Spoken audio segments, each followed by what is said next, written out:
Blxckmonopoly presents Dope Dialogue. What's going on, y'all? This is Busy, and you're now tuned into Dope Dialogue, presented by Blxckmonopoly. And today we got on our first guest ever, Wazeer. What's going How you on? doing? How you doing? I'm good. What's going on, Busy, man? First of all, I just want to thank you for having me on this platform, bro. I've been following y'all for a while. Dope page. A lot of humor, a lot of interesting stuff going on over there. So I'm rocking with it, bro. Sure, we appreciate the love, man. And Yeah. Blxckmonopoly, right? For sure, Blxckmonopoly. For sure. Yes, For sure. sir. And checking out your social media and everything, you have a lot of game in terms of the trucking industry and also your music. So we're gonna tap into that as this conversation goes along. But shit, just to start off, give the people a little bit of where you started from. Like, how did you grow into the Wazeer you are today? Okay, well, we could start from the home base. I'm from Houston, Texas, born and raised, you know what I mean, born in the 90s, 93. And my upbringing was normal for people like us, you know what I'm saying? I grew up in like a lower income environment, Section 8, different stuff like that. But I grew up on the east side of Houston, so it's very mixed up. Houston in general is kind of very what's the word? What's the word for mixed diverse? up? You know what I'm saying? It's like very diverse. Gotcha. There we go. Houston is very diverse. So not even just in race is diverse, but in economic like in economic terms. So I grew up in some lower income apartments, but my best friend lived in some nice houses, and then I had another friend over here who might live in a trailer park, and another friend over here who live in gated community. So just growing up on the east side, you see a lot of different stuff that kind of broadens your horizon. I would say just growing up on the east side of Houston. Then I grew up in you probably heard of it, the Nation of Islam. So I grew up in the Nation of Islam from like birth on to we was regular probably till I was like 16, but even still, my father still goes all the time. So that was the other side of my upbringing, doing a lot of community work, a lot of, you know what I'm saying, stuff in the hood. That's because that goes on the south side of Houston. Then my parents are from the north side. So I'm just a very born and bred Houston native. And yeah, man, the creative and art stuff that all came with the way I grew up. I was in the band in high school and middle school, played instruments, and that led into the music. And then I went to college, and all of that led into the education, and a long road to that led into trucking. So that's how y'all found out about me. But for the past 10 years, I've actually been doing music and film because I went to film school and audio engineering school out of high school. So that's my start. That's my foundation. And I'm just using that knowledge base to just be myself in a lot of different mediums. So that's my origin story right there. So like, as this conversation grows, we're definitely going to see how those two merge and how you're, using those to get to where you want to go. But just off a couple of things you said right now, I have a couple, just a couple of questions. So that the diverse nature of Houston that you grew up in, how, like, what impact would you say that had in terms of, skills that you're applying into your life today? Just to say it again, the diversity of Houston, what? Like the diverse nature of Houston, like the culture that you grew up in, having both sides, like being able to say, have that experience of people who lived in trailer parks, people who lived in big homes, people who lived in, Section 8 housing and everything. How did that, like, what tools did that give you to navigate into growing into the man that you are today? Well, it gave me the ability to communicate with different kinds of people. Gotcha. So it gave me a universal language. So when I'm speaking, I'm not just thinking of somebody that I grew up with in my apartments that we probably struggling or whatever. Or I'm not just speaking to my homeboy who probably got everything he wanted for every birthday. He never even thought about money, or my, you know what I'm saying? Or my homegirl who over here, she got a house, but they also are in a lower income, but they got a house. I never had a house, stuff like that. So when I speak, or when I communicate, I'm used to talking to more than one demographic because that's just the way I grew up. That's just how Houston is, and that's just how the East Side is. You grow up around so many different things. You in school, you don't know who got money or who don't. We all in one pot. So it's just a general coolness that a lot of people try to, kind of attribute to Houston natives anyway. Like we kind of just chill. We're not really rah. You know what I mean? There is like a gangster element or a street element to Houston, but I think the difference between Houston and a lot of places is if you're not involved with that, people don't try to involve you in it. They just be like, oh Gotcha. yeah, you doing that? You the like I was the homie. I was skateboarding most of the time in my teen years. So they see me, that's the skateboard dude. Hey, hit a kick flip. You know, they out there Gotcha. selling drugs or something. Hit a kick flip, bro. And I hit my little kick flip, or I'm in the band with my homies over there, or I'm doing sports. I'm with my sports friends. It just made me very well rounded, and I kind of think from just a neutral standpoint. So when I'm talk to people, I have an easy time in a multitude of arenas. I don't really feel uncomfortable anywhere because I'm used to being around a lot of different people. So I think that's how it helped me. Got you. Yeah. And in terms of like the Nation of Islam, I would like to frame that question in the same way because I know the values it like the nation instills in its people is high. It's high value. So like, how would you apply like how do you say you apply those teachings and that lifestyle into also becoming the man you are today? And how does that help you navigate? How do those teachings help you navigate life in 2021? Well, I'll say two of the strongest teachings that it's kind of the root of that teaching is one, do for self. Yeah, for Doing sure. for self. For sure. We was always taught do for self or suffer the consequences. So at a young age, the only reason I traveled outside of Houston growing up was because my parents were going to different nation events, whether it was the march we were having in DC or Chicago or the large gatherings we would have every year in different parts of the country. That was the only reason I was traveling. So I got a sense of like going somewhere, and everybody I look around look like me, and we doing all types of stuff. This person driving the transportation, that person selling the food, this person got the clothes, this person got land, this person teaching people about technology, this person, you get what I'm saying, Sure, this for person sure. media. So For I sure. grew up with a sense of, I'm thinking, because I'm just a child, I grew up in this from birth, so Right. I'm thinking all black people are like this. I'm not, in my mind, Yeah. we black people have everything, you know, we're like, oh man, it's pretty dope. Like, and then I go to these marches and all you see is us, or all you see are people who are aligned with us or affiliated with us. So I felt a sense of confidence and a sense of uh just doing for self, being self-sufficient, like trying to figure out ways where we could do something for ourselves so that we not asking the greater, you know what I'm saying, government Sure. or the dominant, what Sure. people call it, dominant society and stuff like that. It's just like just us doing something for ourselves. That was one of the main teachings. And my parents were that seems like what drew them into the nation a lot, is because I grew up behind. I don't know if you ever been to community events. You probably have. You like somebody who been somewhere at a, Sure. you know what I'm saying? Where Hi. you see, the vending tables where everybody Yeah. walking around buying stuff. I grew Sure. up behind the vending table. My parents at Got every you. event were vending. So I'm there talking to, oh, we got these are $2, or Those we used to business sell experience from toys. a young age. Exact, from a young age. I seen my daddy do it. He taught me, oh, when you're doing this how you speak. You gotta speak with confidence. You gotta tell them about the product. You gotta, if there's somebody walking by, don't just let them walk by. Greet them. How you doing? Da, da, da, da. And then from there you build a relationship, and then from there you can do business. So that's a very core tenet of the nation. And another one is just my blackness, just my sense of being black, my pride in that, Sure. For and sure. knowledge of self, these terms and stuff For like sure. that. So doing that, knowing my history and stuff like that, just gave me another purpose in life. I always had that mission of like, oh, we got to do something for the community. We got to do something for our people.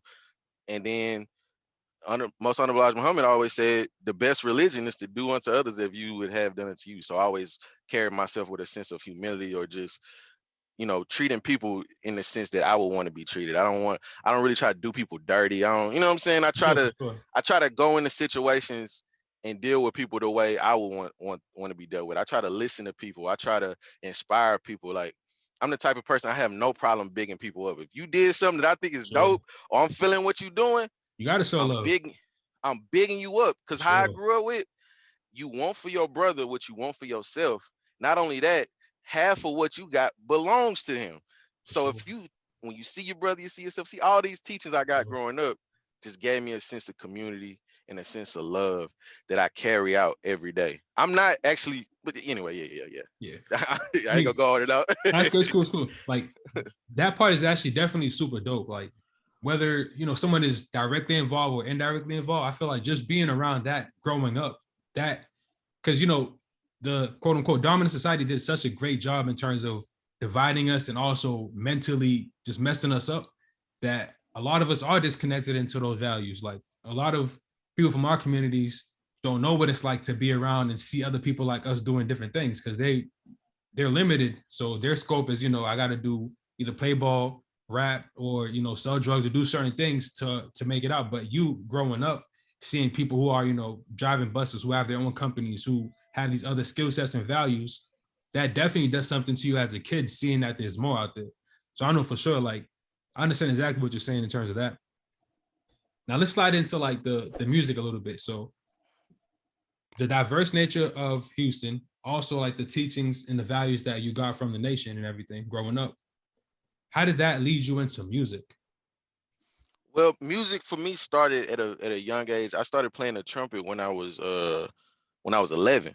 So I was in band, I read music and all that, and I did that all the way until I graduated high school. So that was just that's kind of how my brain developed reading music and playing the instrument. I never thought of making it, but I have a classical training and a classical education and foundation in music because that was just part of my day. I go to school, I go to lunch, I go to band, I go to play football, I do track. It was just part of my upbringing. So what happened was, this is how I got into music. I tell you directly how I got into music, creating music. It was my senior year, and I was really good at this sport called pole vault. Have you ever heard of pole vaulting? Yeah, for sure. Track and field. Yeah, yeah. You run with the long stick, you stick it in the ground, throw you in the air, and you go over. I had worked. I wasn't naturally good at it, but I from freshman year all the way up to senior year, I worked and worked and worked, and I went from being just an average person to the best in my district. So I was in contention to go to state. So to get to state, we had this regional meet, we had the qualifiers, and I get first place. So I'm like, man, all I got to do is come back next week, do the same thing. I'm going to state. What? I'm the first one in our school history to go to state for this event. Like our track team was raw, so we always went to state, but I was gonna be the first pole vault. I'm like, dang, it's gonna be lit. So it's a week before that meet. I'm back in practice. I'm running, and something happened. I get thrown backwards. I'm running into the wind. I get thrown in the air some kind of way, and I land back on the track, not on the mat, and I break my wrist. Bow. I'm like, ah, this is my way to go to college. This is my like. I got colleges looking at me. I'm like, what? What just happened? Like, I've been working at this for so many years. Like, and in that moment, I got a cast on. I was I was an active skateboarder, instruments and all that, but I couldn't be active. Hold on, I think this dude finna talk to me. For sure. Let me see. Hold on. No problem. You're in the field, so. Yeah, we in the field. Hold on, I was thinking. How you doing? All right, you need to move door 31 and open the door. 31? Yes, please. All right. They got me they got me moving doors. But basically, when I broke my wrist, I ended up this is gonna sound crazy, but I ended up on these painkillers. I had never done no drugs or nothing. I ended up on these painkillers. Strong painkillers. Whatever I don't want to say the brand, but it was the opiates. This opiate crisis we on. I was on some strong stuff.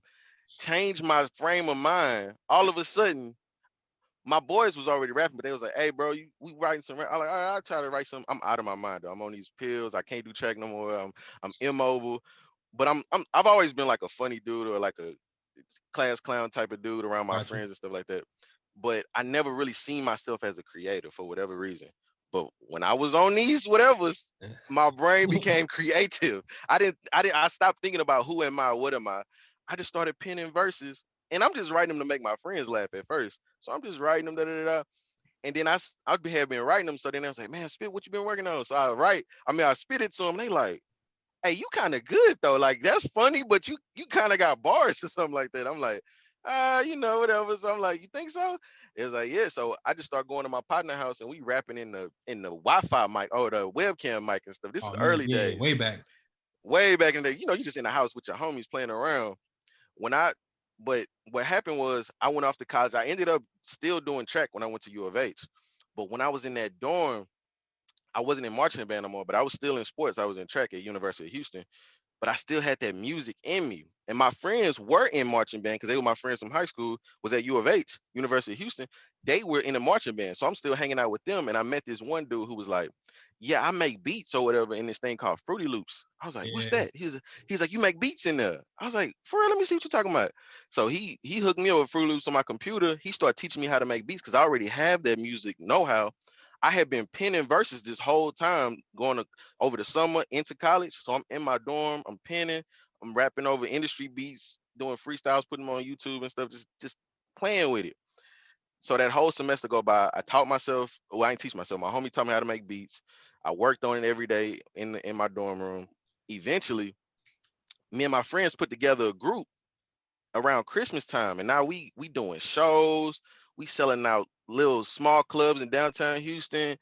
We going to the studio, and it's like, bro, I really want to do this. This ain't just no hobby for me no more. I just want to do this. But my family ain't even know I was doing it though. They kind of picked up on it.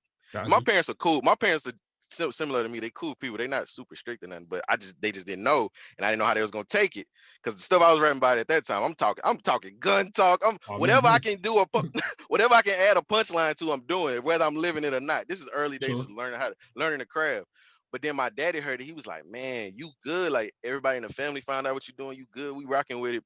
But look, he was like, "Won't you do one positive song? Just one positive song on some stuff like what we was on when you was growing up." Da da da.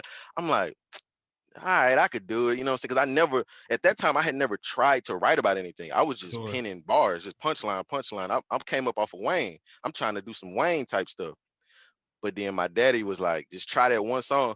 Bro, I wrote one song in that vein, and I was like, "Oh no, this is who I am." Because now I can put a part of me that my friends really didn't know, that pro-black in the community side. They knew the east side me, the For funny sure. me, whatever. I didn't bring it up because I didn't want to argue with nobody.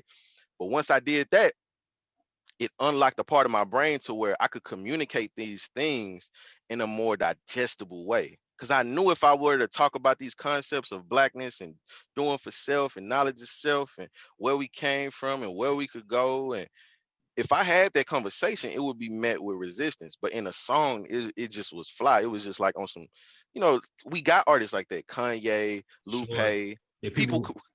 you know what I'm Yeah, saying? for sure, for Big sure. Crit, Yeah, now because J. Cole, for sure. Kendrick. People understand what that is if I did it in a rap. So it's like, oh, so now I can communicate better with people because they wasn't hearing that from silly, goofy Camille. Let me start moving a little bit. Got you, Can we got you. multitask while we do this? Ah, for But sure, for sure, for sure. but yeah, that's what happened. And bro, when I tell you, when I took that music serious, my daddy coming from that do for self background, bro, it was do for self. I was printing CDs, I was running around Houston, I was traveling a little bit around the country doing shows hand to hand. Even me and my daddy would go places with no money, but got product and be like, we gonna sell these to get back. Sure, for We sure. did that. Me and my daddy went places, we had the money to get there. We had to hustle to get back. So my daddy is a very like, he's a no fear visionary. People call themselves a visionary. He like, no, we jumping off the porch now. Like, For real, let's go. do it Let's now. go right now. Like, print it up, put your logo on it. Or if you ain't on the market, get on iTunes. How to get on it? So he started making me legitimize what I was doing as a hobby at a fast rate. He like, you need to do this. You need so I jumped out, and I ran with it. But I ended up leaving that second semester. I got so deep into music, man, and I was interning at these studios, which really was like, I don't know if you know how studios are For on the sure. underground level. They low key double as trap houses, so Oh, it's like for sure. Like you they find low key. yourself in a mix. Yeah, yeah, Yeah, I'm in the trenches now. And I ain't even grow up like that. Like, for sure. I grew up around it, but I ain't never trapped in them. So now I'm in an environment where they trapping, it's dangerous. They got guns in there. Sure. I'm not knowing, but as the longer I'm there, I'm just little homie. They like, oh, little homie, play your beats, little homie, or little homie, spit something for us, little homie, or man, let me show you how to edit videos, little homie. So they was like grooming me, but I wasn't even peeping what was going on all around me. But once I did, I kind of was like, and they told me this too. They was like, bro, you need to go to ACC because one of them had went there, and it was like they have an audio engineering program. You can learn all of this and not be around the Right, rest of yes. this. For You know sure, what I'm for saying? Because sure, I'm for like sure. 19 at this time. So I'm like young. They don't want me to end up getting locked up because anything could go down there. People's getting robbed, all type of Sure, stuff. And they could just see it in my eyes. I just want to learn audio. I don't really want to be no street dude. You know what I'm saying? sure, for sure. So that's what I did. My mama helped me out, got me in ACC, and I did exactly what they told me to do. They told me to go to ACC, get a degree, become a lab aide, which is somebody who kind of tutors the students and has access to all the studios. And that's what I did. I went to HCC, went through the program, got a job at the college, and that's why I met a lot of my early homies in music. I learned how to educate people in music. I gave tours of our facilities. I talked to the investors when they was about to like invest in the company. I played some of them my music, and now we get new equipment and all this other kind of stuff. Like the heads of the professors, I'm cool with them, and I just became ingrained in that community of just education as it pertained to the music business. Because I had music education in the sense of music notation, music theory, but I had never knew about technology as far as MIDI For and sure. Like the VSTs and SSL everything and board. playing. Yeah. Yeah, For sure. mixing, because at ACC at that time they taught you from ADAT to Pro Tools. So ADAT is what they recorded Thriller and all of that on. Like ADAT Dang, is so like like old technology. tape. We learned this thing called a patch bay. It got I think the SSL got 64 channels, and then you got hardware like reverb For sure. units, like a metal box that got knobs on it, reverb, and you got to patch it in with chords. So this is where my foundation of music education come from. It's like unnecessary for the modern times, For but sure. just that background knowledge of theory and the technical aspect of how this signal flow actually works gave me a head start in the music to where I was only a couple years in, but my music sounded like, man, who you working with? I'm like, oh, it's just me. Like I record, I produce, and I write, I do all that. They was like, what? I'm like, yeah, but I kind of had a head start. Now it wasn't where it needed to be, but my start was like better than my peers just because I had a cheat code almost. I had like Sure. that education, that That formal education experience, on that both real ends. experience. Yeah. For sure. Hold on, let me start this bad boy up real quick. Hold on, No they want me problem, to no problem. move over to door 31. I'm on door 20. See, this part of the job, man. We're gonna talk about how we got Of the course. trucking. We're gonna talk No, about how yeah, we got into all of this, for man. sure. This is an event. We For out here sure. with busy. And we in the field, like it's live. So I love it. I love it. It's not like stationary, like you actually like in the field and everything. But going back to the Yeah. music real quick, I think it's real dope that your father he played a role that a parent is actually supposed to play in terms of like their kids' interests. So like he didn't shun you from doing what you had to do. He kind of just gave you tools to excel it. Yeah. Yeah. So like Wait, what?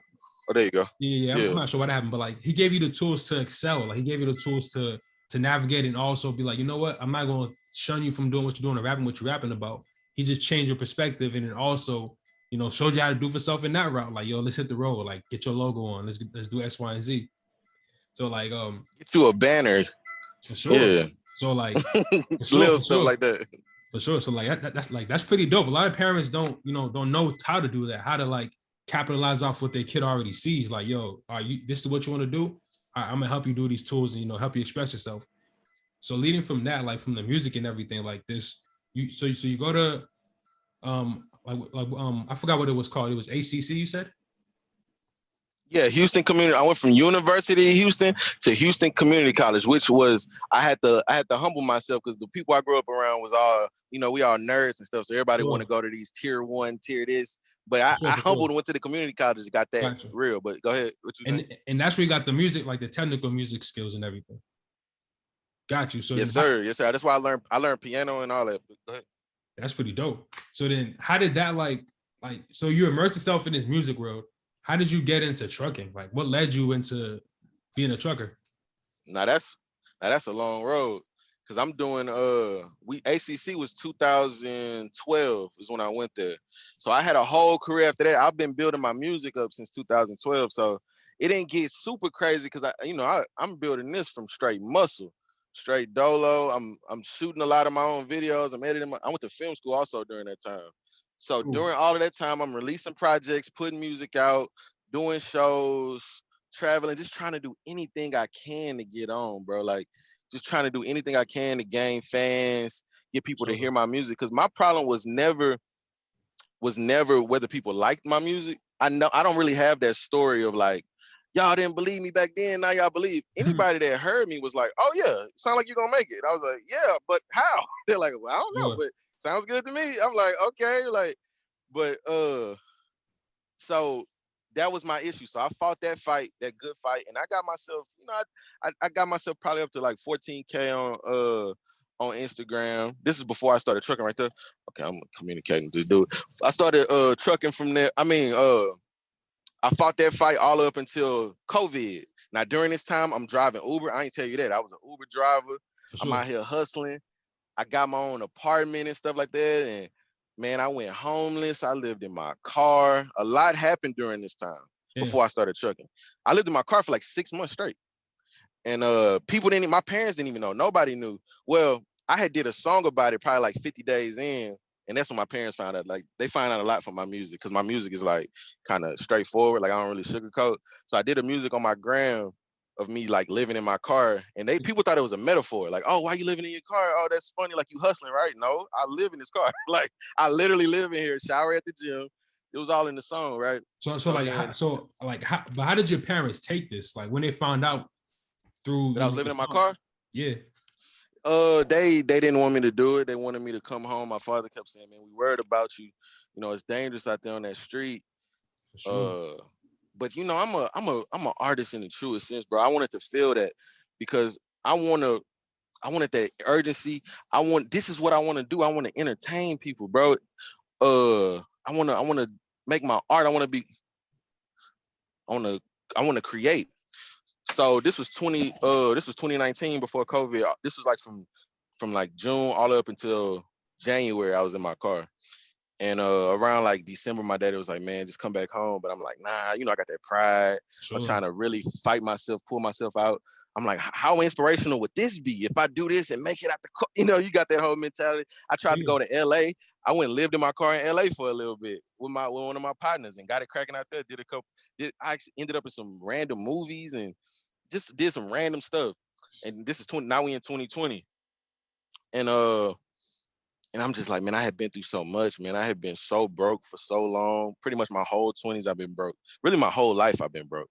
But as an adult, I never been stable. I've been up and down, struggling. But it's all for the greater story. It's all for the creativity. Oh yeah. And just to inspire people. So, man, I go to LA.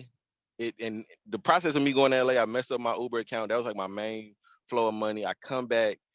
And now my Uber account is in LA, but I couldn't stay out there because it didn't work out when I went out there. So I came back and I'm just like, man, I'm delivering food. I'm breaking even. All I can pay for is the car and food. So I go back home. My dad was like, man, some stuff happened with some dude, like, was like knocking on my window when I was sleeping and stuff. So then I was like, man, it is getting kind of dangerous out there. So then hold on, let me see. So then I had to make a choice, bro. COVID happened, and so the world wasn't even really open no more. Wasn't nobody hiring. You did. Wasn't no real opportunities anyway. Like the world has stopped. So I'm like, real though. Everything has stopped. Anything I had built up by that time. Now I did pivot. That's when I had started making that music out of like, I don't know if you went on my page, but I started making music out of like random objects in my house. Yep, and that's when I started going like slight buzz or whatever, getting a little bit of love off that. And that's when I had started making music out of saws and stuff. So I just started getting really creative. I couldn't get no film crews. I just started doing it on my phone and editing it from that. But so we talking like March, right? We get to March. My birthday is actually in March 19th. And I'm just at my wit's end, bro. I'm like, I'm doing the music, but I'm not making no money. I'm struggling, barely eating food. Like, you shouldn't have to make decisions like, am I gonna eat or buy gas? Like these are my thoughts. Like, real decision, man, for real.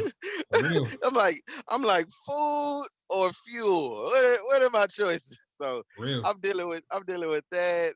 I'm trying to get things cracking, you know. So I don't remember applying to this company. I'm gonna be honest with you. I probably did apply because I don't know how they got my number, probably from a database or something. Because I was a driver, so I probably was applying to just any driving job. And my goal was always to be some kind of nomad. Like, I'm like, man, I gotta figure out how to travel. Like, I want to see the country.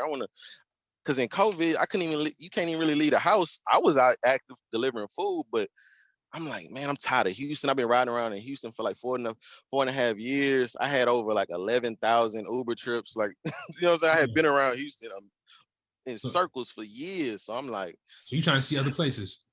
Yeah, I'm calling people that live other places. Like, man, you got an extra room out there? I'm like, I'm like trying to like really get out of Houston. But I get a call. A dude asked me and was like, hey, have you ever thought of driving trucks? And I'm in the living room. My mama's sitting right there. And she was like doing something on the computer, and I listened to the dude. I'm like, nah, well, I was gonna say no, because I was kind of afraid of it. Like, I ain't gonna lie, like you see these big trucks, and then I grew up in Texas. I don't know what city you in. What city you from? Are you in right now? I'm from Boston, but I'm in LA right now. Oh, okay, I'm out here by you. I'm in Oakland right now. But I grew up in Texas where we had this commercial by this dude named Jim Adler, right? Hold on, let me straighten out. This dude named Jim Adler. That might be good. And he would have this commercial like, have you been hit by a truck? Have you been ran over and crushed and your legs don't work by a truck? I'm Jim Adler. I can get you money. Like how you grow with this image of like trucks like running over people and hitting them. I'm like, bro, I ain't doing that, bro. Like, and then Houston's so crazy. We got some of the craziest like freeways. Oh, I gotta straighten up. Got you. I got you. This is what we do. We live in the field, so it's cool. Yeah, we live in the field. I got you. What are you doing? He trying to tell me to straighten up, but they don't be knowing that this is a good educational term. Your truck will not move unless you have 100 psi on the air compressor, because that's how your brakes work. And until you get that in, that's why trucks be sitting there. You be like, man, go. They letting their air build up because the truck won't even move. It like, got you. So there's a compressor in there that's building up the psi. Yeah, because it's for your because your brakes are actually locked naturally, and the air releases the brakes. That's what I didn't realize. Got you. So if you don't get enough air, your brakes won't release, and you'll be just sitting there stuck. And that's what was just happening at that moment. He's trying to tell me to move, and I'm like, I'm about to move, but I gotta let this air build up. It won't even let me. Dang. But so he give me that call, and bro, I just made a decision. I'ma just do something. You know, they say if you do the same thing expecting a different result, it's insanity, right?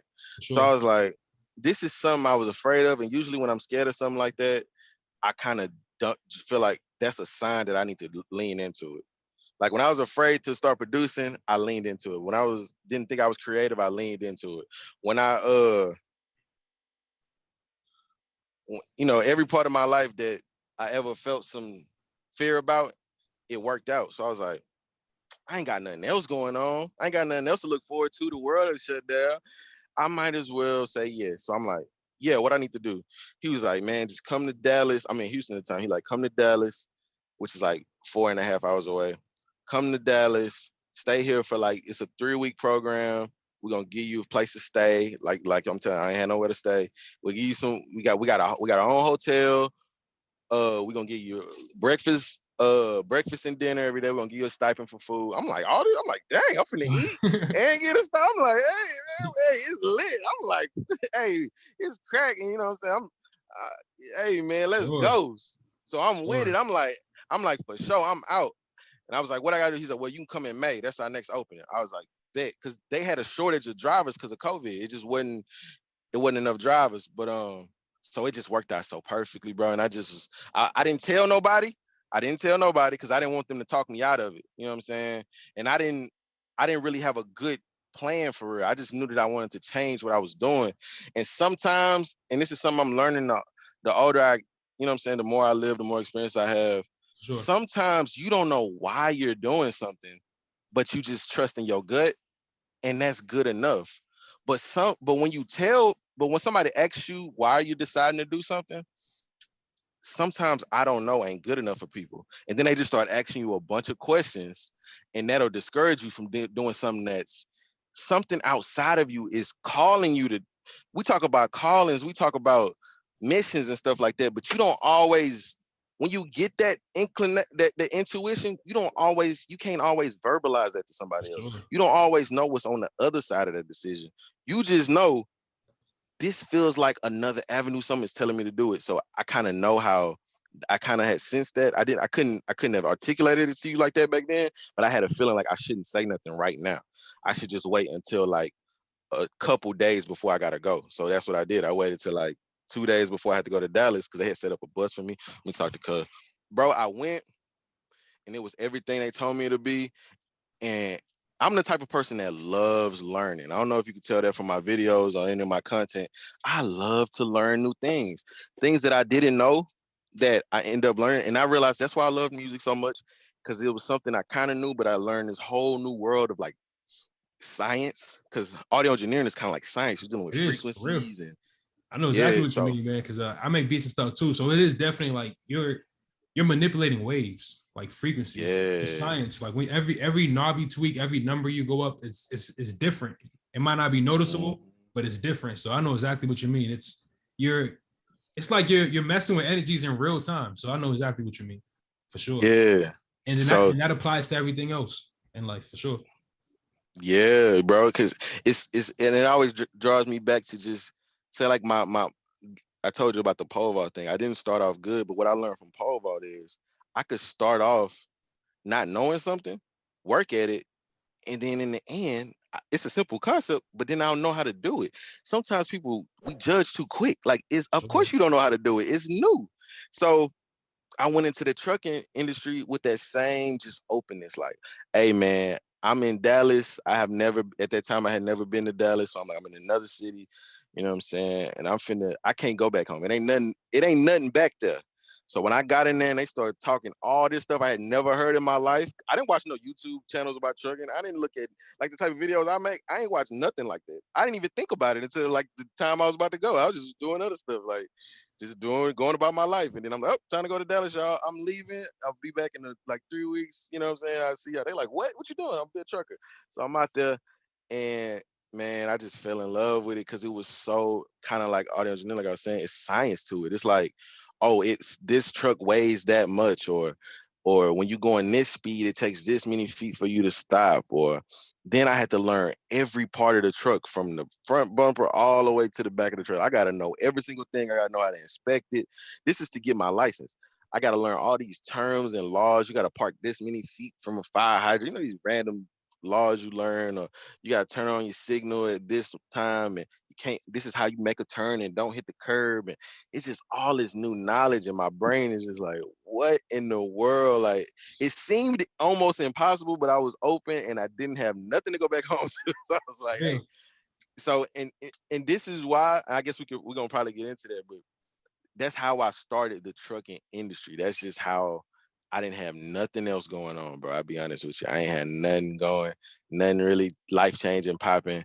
So I just took a leap of faith, bro. Like, let me just go try something different. Like, Sure. get my money straight, bro. Cause I'm like, at a certain point, you be like, man, come on, bro. Not for real. I, I'm Not for getting into real. my I'm getting second half of my 20s at this point. I'm 27, so I'm like, I can't keep going back to my people house at 20. When I'm gonna be 37 doing this, like at a certain point, I gotta switch my whole program up. I'm creative and all that, yeah, but I want to get into something that's necessary. Hell That's yeah. what I started thinking when I got in the truck, and I'm like, this is necessary. Like when I'm in class learning about all these, how the trucks, how everything that we have came off a truck and all of this, and I see the story of the dude who started the company I work for. He started in the 80s or something like that, and it's 2020 at this point. This was like I guess this was like 30 years. Is that 30 years? This say 30-year anniversary from 1980 to 2020, or I probably got Yeah. that math wrong. Is that Are you 40 close? years? Well, no, it's like probably like 40, probably like close to 40 or something. Is Because that we in 40? 2020 now, Hold on, minus that. 80. Yeah, yeah. Yeah, 80, 90, whatever. It was Yeah, some decades. So for I'm sure. looking at the growth of his company from a few trucks to this huge fleet with a school. They got their own hotel, and they flying people all over the country in to go to their school. And I'm peeping their whole operation because that's how I am. I'm a do for self thinker. So I'm looking Sure. around like, wow, look what he built. And it's a world I had no idea of. I've been in rap land for 8 years at that point. I've been in music land and film land. I hadn't been thinking about these trucks that's around me every day and what goes into it and For all real. that. So man, it was just like a wealth of knowledge and opportunity once I started learning that stuff, man. And when I got through and got my CDL, I was like, bro, I could have been a doctor or something. I was like, how did I learned all of this in 3 weeks? Like, because I never really applied myself in school. I got good grades, but that was just off my natural Yeah, memory for and sure. just like natural just intelligence on my, you know what I'm saying? Like I was always in advanced classes, but I didn't try. I would pass just off the strength of whatever I remember from class. And I was like, oh, I remember that. And I would get I was a DC student because I would just pass just to pass. I wasn't trying to get no A's. I was like, man, I just passed so Yeah, I can I do my just gotta get sports. out of here. Just gotta get my diploma. Yeah, just get me up out of here. I'm going to Sure. college, but I didn't really know what I wanted to be. But in that trucking, bro, I found a new love, bro. I'm in deep now. I love trucking, bro. I ain't gonna lie to you. That's But dope, yeah, man. That's dope. That's dope. And also, like, to go back to what you said about like just not knowing why, but just having that inclination, like something moving you to do a certain decision or action. How did you align that with TikTok? Like, what in your mind made you go, okay, I'm gonna start, doing these educational videos on TikTok and then building a trucker brand on TikTok? bro. Again, accident. This all was an accident. I'm gonna tell you what happened. I had a TikTok before. I had probably made like 2 or 3 TikToks trying to do the music thing, but it didn't stick because I didn't really. I was like, whatever, man. I'm focusing on Instagram. I was getting a little bit of growth on Instagram, so I was like, I ain't even gonna worry about TikTok. But I keep going back to it because I'm like, try it out. But I wasn't into all the little Dance moving you, stuff, yeah. yeah, I was like, I love it that they doing it. I can dance a little bit, but I'm like, I don't really want to do that. I just didn't know what I wanted to do on TikTok. I was posting my music, but it really wasn't getting no real traction. I'm like, I already got people on Instagram. They love me on Instagram. It's small, but they love me. They strong. You know what I'm saying? They rock with me. So I had a account, but I really wasn't posting to it. But then my sister was like, I got a little younger sister who like 3 years younger than me. Brilliant. She graduated. She went to U of H, but she graduated from U of H and like mathematical biology or something. My sister really smart. She's actually an educator now. She's a teacher. So, But she'd hit me up every now and then and be like, and I guess my sister kind of knows how I am, so she don't really tell me really things. She kind of just asks me what I think about it. She'll be like, have you thought about TikTok? I was like, oh yeah, I thought about it. It's cool. She's like, have you ever thought about doing trucking stuff on there? Because she know I'm trucking. And I'm like, because I'm gone for like 2 months at a time now. And I was close to my family, so it's kind of like weird that I'm gone this long at a time. So she's just telling me stuff like, have you thought about doing trucking on TikTok? I was like, nah, but like, what you mean do trucking on TikTok? Like, just talk about trucking, like people care about that. She was like, yeah, like she's like, people talk about their jobs all the time on TikTok. She's like, it's a big thing. So I just heard her and I was like, all right, that's cool. So I went on to something else, whatever. And then again, she asked me again, like months later, like, hey, yo, like I think you should like talk about trucking on TikTok. So I was like, man, you like the third person. Like she had told me at first, then other people had been telling me that. And I'm like, y'all really hype on this TikTok because I'm not on the platform because it's a video platform. I'm driving all day. I'm listening to podcasts and stuff. I'm not even really on Instagram like I used to be. I'm mainly listening to podcasts because I'm driving. I can't watch videos. So I'm not really even on the platform. So I'm like, all right, if you think it'll work, all these people telling me it'll work. At a certain point, I listen to signs. If people keep telling me stuff and I'm like, why does keep coming up? I guess I should do it. like you read Bro, the book, The Alchemist? Say that again. Have you read the book, The Alchemist? I have. I have. Wasn't he like I have, but I can't remember it was like this dude, he was kind of wandering around. Yeah, and then it talks about things like omens. So it's like as it goes along, the omens are pretty much things that show you like you're on the right path. So the fact that people kept bringing up TikTok and you finally listened, like that was an omen for you. Yeah, that's crazy. I even forgot that I had listened to that audiobook on YouTube, but yeah. That is true. But yeah, man, so you finally jumped into it. Oh, I finally jumped in, bro. And I'm like, all right, first thing I'm gonna do, I'm gonna talk about something I got, because I was like, I'll just do the regular stuff. I don't really know what it is. So I was like, cool, I'll just like talk about backing. So I talk about, I'm about to do a drop and hook, y'all. This is a trailer. I back in, hook to the trailer and pull off. So I did a quick little video, but it wasn't exactly how they are now. I just kind of did it kind of crudely, just kind of cut it together. And I was like, okay, this seems cool, threw it up. It probably got like 1,000. No, it probably got like 500 to like 1,000 views. I was like, oh, compared to my other stuff, it had never got no views on that on that page. Just to jump right back into it, you left off saying, I'm touching on how the first trucking video you did, it was just like a crude thing you put together, but then it got you 1,000 to 5,000 views. Yeah, well, it was 500 to 1,000. So, which wasn't a lot, but it was a lot because I only had probably like 20 followers. I didn't have a lot of followers. I'm like, that's kind of weird. I was like, all right. So then I was like, I'll do another one. This one I was like, okay, I'm gonna just talk about, just make it easy, just my opinion, like, because I'm like, I was kind of new in the trucking, because I was like, I don't want to get too technical because I don't know everything about it. I kind of felt subconscious about that. So I was like, well, I'll just say my opinion because I know my opinion, and these are the 3 things I like about trucking. So that's what I said. I was like, these are the 3 things I like. You seen that video? Sure, yeah. These are the 3 things I like about trucking. So then I was like, all right, did my little 3 things. I did my little transitions. You know what I'm saying? I peep game on the TikTok. I was like, they like transitions. And I come from a film background, so I know how to edit and do After Effects and all. But this is simple edit. Came back into play. All that training I had been doing in film school all these years, doing music videos and stuff. I'm like, oh, now I can use all that stuff for this. So I'm like, cool. Did my little transition. So I just turned my head, something simple, 3 things. I numbered it, did my little instructional, and it got like 2,000 views. And then it got like 5,000. I'm like, dang, 5,000. And then I'm getting followers. I probably got like 200 followers, then 300. I'm like, oh, that's pretty cool. So I was like, I'm gonna go to sleep.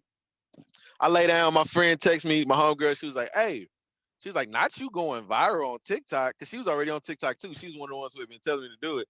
And I'm like, ha, yep. I'm thinking in my mind, 5,000 views. That's crazy. So I Sure. lay down. I wake up. I check my phone, bro. I had got 1,000,000 views in one night. Damn, for real. 1,000,000 views. I woke up like, what? Hell, what? Like that's. I didn't know I went viral. Like I'm like, I'm one of them people that went viral. Like I'm a viral. You know, I have been trying to go viral for 10 years straight. I did everything in the world trying to go viral. But I get into this new technology, this new algorithm, it's fertile ground, and I do something that's real, that's just me, that I'm thinking is regular. I do that, and people are like, they rocking with it in a real way. I had never got 1,000,000 views on nothing. The most I had ever got on anything was probably like 100,000, but 1,000,000 in a night, I had never seen that. I never even thought that was real. I thought that was fake. You know, you hear somebody go viral. Oh, they did this. They paid You that got some kind person. of connection or something. Yeah, who they know at Instagram? Who they know at YouTube? This fake. Ain't nobody believing these numbers.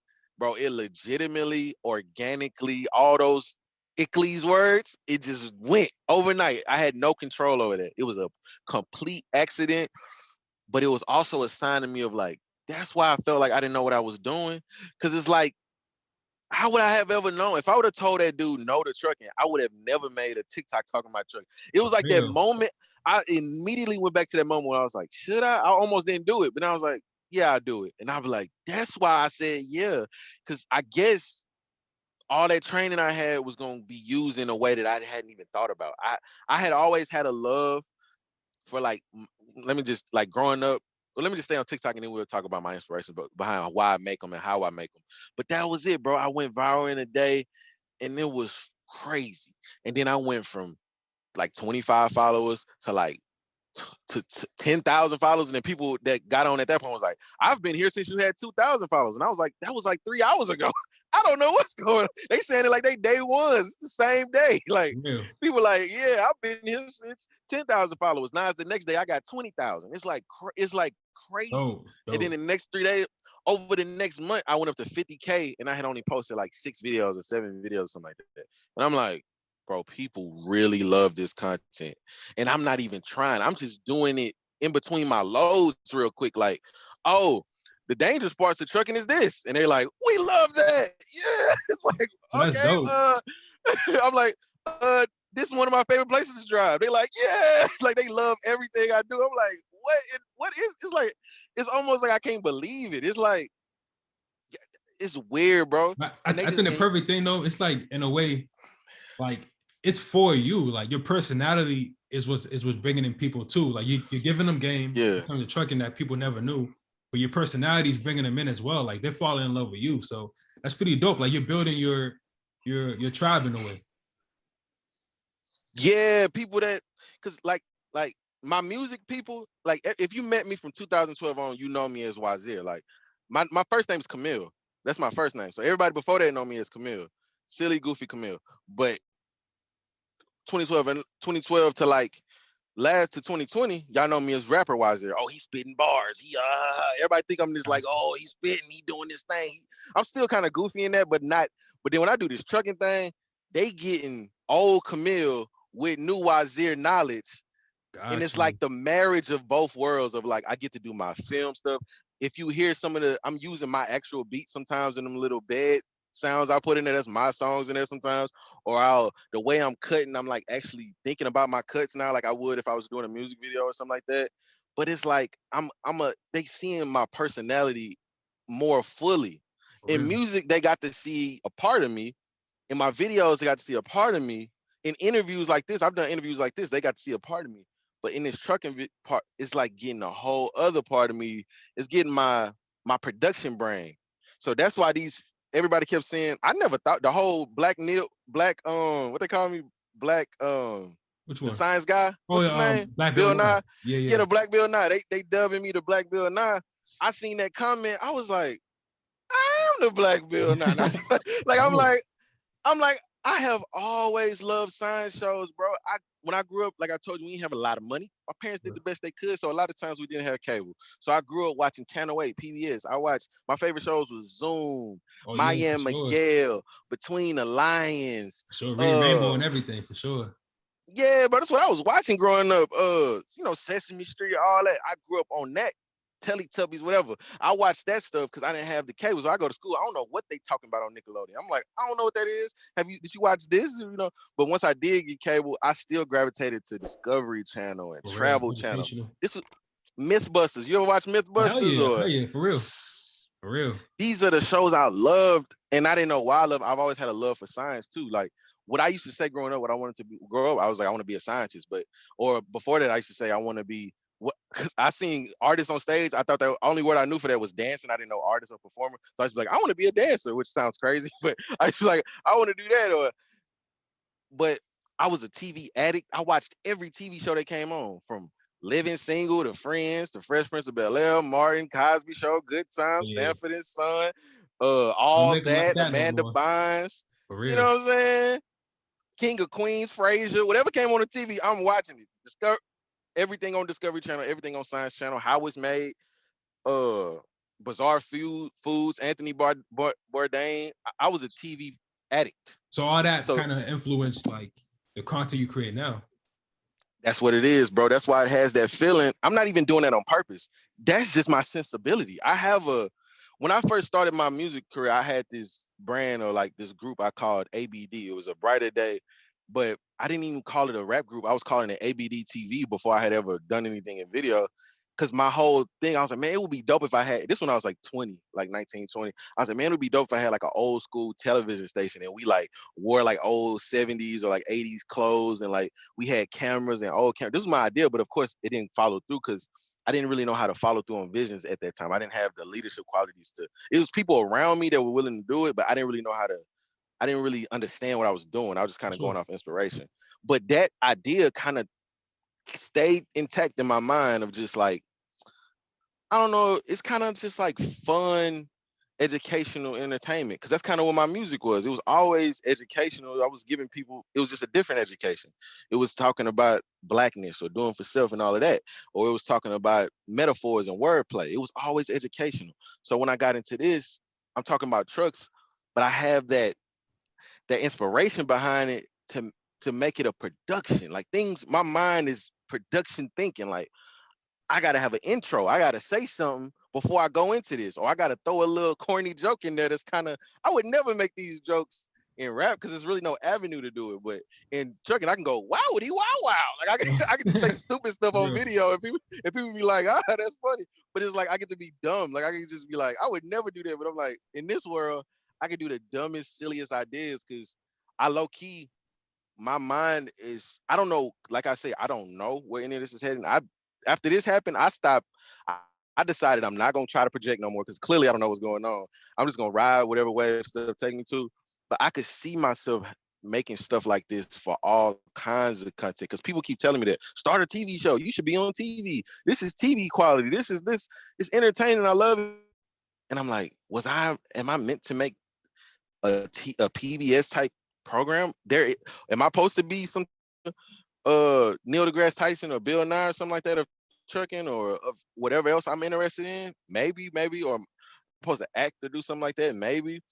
But I'm open to all of that now because I have the skill set already. Like I could, if I had to, I could probably write a script for a whole TV show or something like that, or all of that. Just do the research and do it. But now I got the fan base to do whatever I want within that, you know what I'm saying, within that creativity, because I heard Steve Jobs say something like this, and I think this is why things tend to work out for me, whereas creative concern, he said, because I adopted this same thinking and ideology. He was on stage introducing, I think the first iPhone and talking about what was going to be on it, right? And he was like, he going through all the little stuff and how they had simplified all this complex computing and files and folders and all that. He was like, nah, I'm just gonna have icons and just, you know what I'm saying? And some dude in the audience was like, well, you don't really understand the capabilities of a technology because you don't have this thing and that thing that's readily available in all the other computers, but your system doesn't have it. So do you even really understand it? And Steve Jobs, he seemed like a gangster low key. He was like, he's like, you may understand all of that, but that's because you just want to show people how tech savvy you are. The way we creating at Apple is we starting at user experience and then we work backwards from there. So what is the best experience for the user and how do we implement technologies that serve that, not just technology for technology's sake? So Right. I'm not making video for video's sake. I don't make music for music's sake. I think of a feeling in a person's brain of being like, have you ever learned something new? What do people always say when they learn something new? Oh, I didn't know that. Or, oh, that's okay. Nobody ever learned something new and be like, why did I learn that new information? Like learning something naturally makes you like perk up a bit. Like, oh, what? It kind of stimulates you in a way. And so much so it made me Google endorphins and learning. And it came back and it said, learning something new causes endorphins, which is the neurotransmitter that makes you happy. You know, the little molecule. What makes you happy? That's what makes you feel happy. So learning gives you endorphins, and having endorphins makes you learn better. So then now that you learning, it makes you happy.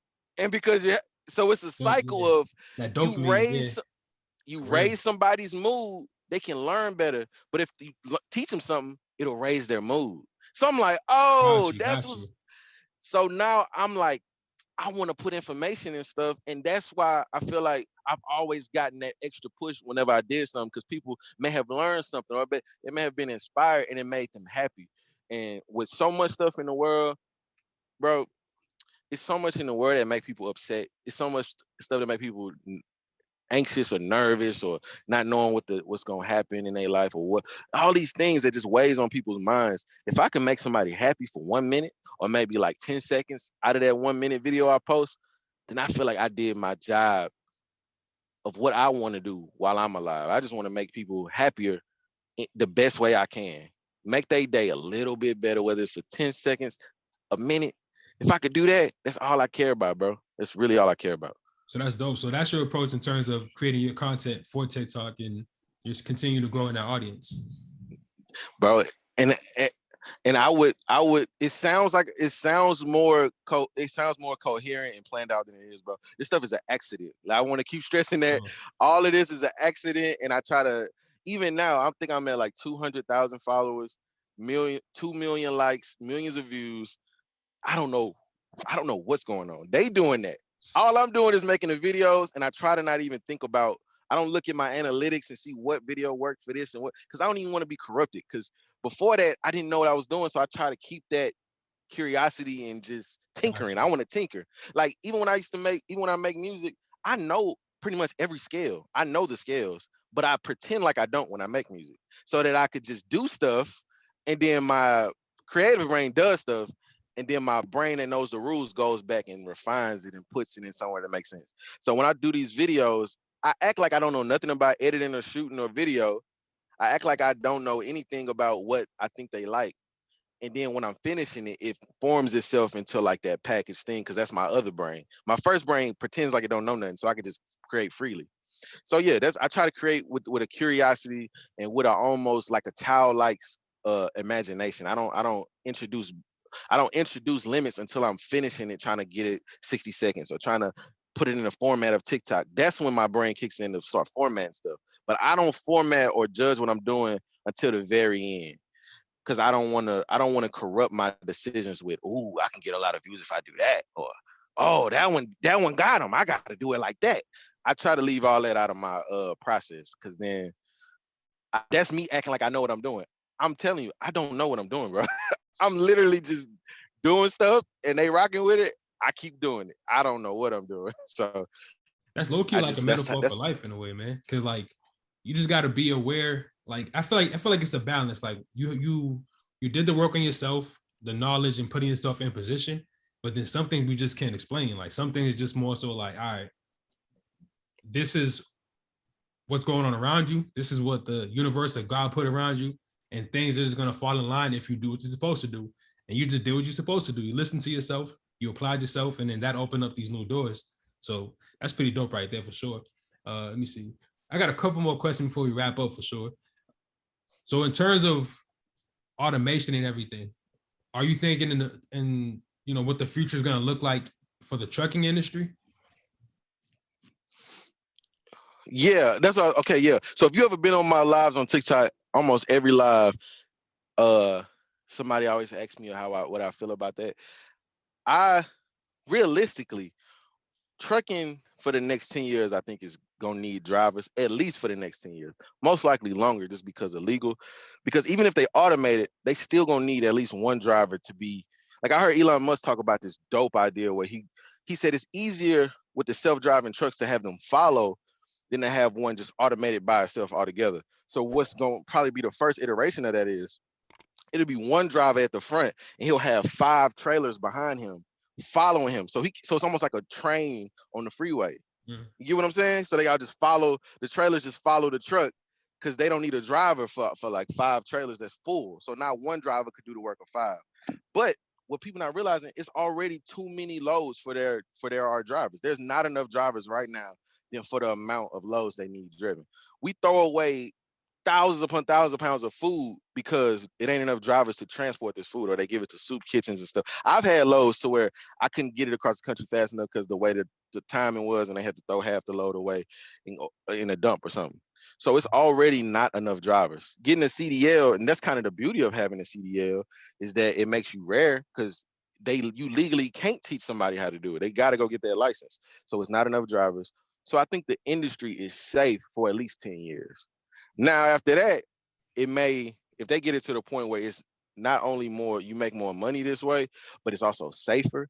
Like, I think driving cars, period, eventually gonna be illegal. I think they're gonna stop letting people drive cars. If it gets to a point to where there's a robust network of self-driving cars, and they say, oh, we can go from however many people die in a car year, let's say 500,000. I don't know how many people die in the world from car crash. Let's say 500,000. It's probably more than that.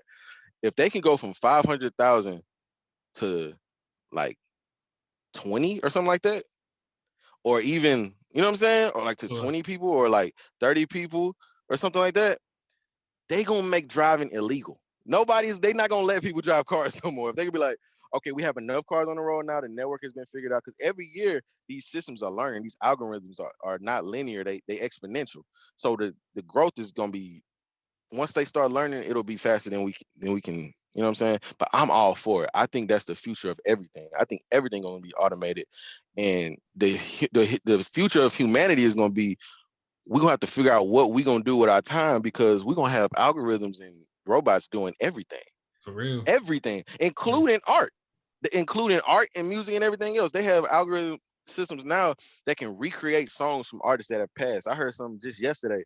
New Amy Winehouse song made by an equation. Essentially, they just sat there and ran her songs through there, 30 songs, and it analyzed her voice. It recreated her voice. It recreated her breath, how she sings. It recreated the structure of her songs and the little lag in it would be, because she kind of jazzy. Yeah. So if they can recreate her songs, your little 16 ain't gonna be nothing when these algorithm rappers start dropping albums. That's gonna be perfect albums. When you can feed the greatest MCs of all time, or the greatest vocalists, Beyonce and everybody else who ever sung, all they files in the thing, and then this digital artist comes out that makes music better than everybody, we ain't gonna even be doing that, let alone the driving trucks and working in office buildings. Office buildings almost a thing in the past because of COVID. Zoom let everybody know, like, why do we even need these buildings? So the future of human beings doing things like that is it's an inevitability, bro. It's like, just like we don't, you know what I'm saying? We not in the process of even getting our own food right now. Like, when the last time we went to a garden and gathered, I don't know, you probably do stuff like that. I don't go to a garden and get my own food and cook it right there and have to raise my own animals. We've outsourced almost every part of our life already. For real. So that's just so the truck driving, bro, is gonna turn to automated, but it ain't gonna be as fast as everybody thinking. I think it's gonna be enough time for the world to adjust to the new society. Just like we don't have people that are called calculators. There used to be people called calculators, and they always in one building. You seen it in the Hidden Figures movie. Yeah. They sitting there writing and calculating. Now you got an app on your phone doing that whole room job. It's like, For real. We can't hold on to stuff like this. Technology gonna handle that. But I think it's dope. If you know Elon, I don't know if you know Elon. Of course. Anybody who knows Elon, tell him I want to be the ambassador for the Tesla trucks. Teach me how it works. You know what I'm saying? I'll be the front face. I'll translate that to everybody else. I'll make it simple. That's one thing I've learned that I have a skill at. I could take something complicated that somebody thinks is complicated and give it to them in a simple way. And I can get the world behind this idea of the self-driving truck, because I think it'll solve problems more than it'll create problems, in my opinion. Got you. Yeah, all right, it's pretty dope, man. So, like, final question is, just before we leave off, what game or wisdom would you pass on to somebody watching this? Because you lived your journey through life, you've been through your ups and your downs, and you're building right now, you're growing. So, what game would you give to anybody listening to right now? This is what I learned, and I'm not an expert, but this is what worked for me. And this is kind of how I was taught also. No matter what mood you are in, no matter what stage you are in your life, and that's very key. Mood is key. No matter how you feeling, if you mad, you happy, you sad, you glad, create in that whatever headspace you in, create. Whatever financial space you in, create. Make the best of the situation. Package it. You see how you can take that story and how can that inspire somebody else. Serving other people, I tweeted this, life hack. Serving the people actually enriches you. So if you come from a place of how can I serve people, no matter what mood I'm in, how can I make other people's life better? How can whatever mode I'm in impact the world in a positive manner? It will always work out for you. Not only that, people will want you to be okay. If you affected somebody in a personal, in a person-to-person way and made their life better, you ain't gonna have to worry about money in no kind of way. You gonna have to worry about it for a little bit. I was broke for a long time, bro. I ain't no more. And that's why I push trucking. Be open to new things, but make the best of your situation. Always create. No matter what mode you in, always create, because it can change your life. You never know what you are doing or why you're doing it. And you don't have to explain it to nobody. Just stay on that path, keep creating, keep changing, keep innovating, be malleable. You know what I mean? And everything is going to work out for the better. I promise you that. That's pretty smooth, man. So before we head out, hit the people with your social media and the ways to reach you. Man, okay, yeah, my name is Wazeer, better known as Trucker Wazeer as of lately. Y'all can follow me on TikTok at Trucker Wazeer. Trucker spelled like trucker. Wazeer spelled Wazeer. Go on there if you want to learn about trucks. Even if you don't want to learn about trucks, if you just like being entertained, go check out the Trucker Wazeer page. If you into hip hop, if you into music, innovative music, breaking the rules, trying things that haven't been tried yet, you want to see somebody make a beat out of a saw and a hammer and a paint bucket, what is he doing over there? Go check out my Instagram, Wazeer at Wazeer_. You can follow, if you want to listen to my music, you can find any music on any of the streaming platforms, Wazeer_. And my Instagram that I had just made, that I made but wasn't really paying attention to y'all posting me, Blxckmonopoly, is Trucker Wazeer on Instagram, because I hadn't even really been paying attention to the Instagram part. So y'all follow me on Instagram and let's build that up. And y'all just stay tuned with me, man. And my email is wazeeraffairs@gmail.com. That's Wazeer affairs@gmail.com. If you a brand, if you into the trucking industry, if you into any other industry and you want me to promote on my page, I have a strong following. They're very energized. Just hit me up. I'm about partnerships. And just stay tuned with me, man, because I'm on this ride and it's really to serve y'all. If I can entertain y'all in any way, I'm gonna do that. So thank y'all for supporting me. Anybody who have, if you just found out about me through this email, shout out to Busy for even hitting me up to do this. It's so dope. I rock with y'all page. Follow Blxckmonopoly. That's what y'all should be following, because the page is lit. They hilarious. Any Dr. Umar meme on there, I'm laughing. I'm dying laughing all the time. I be you swipe through it. You see that, you know it's gonna be. I gotta talk to you anyway about y'all format, but for sure. I love y'all, man. Thank you so much, Busy, bro. Shout out to y'all for watching, man. Dope, man. That was dope dialogue presented by Blxckmonopoly. Wazeer, man. Thanks for your time. Thanks for all the gaming, just giving us you. We appreciate it, and follow Wazeer, man. Blxckmonopoly, we out.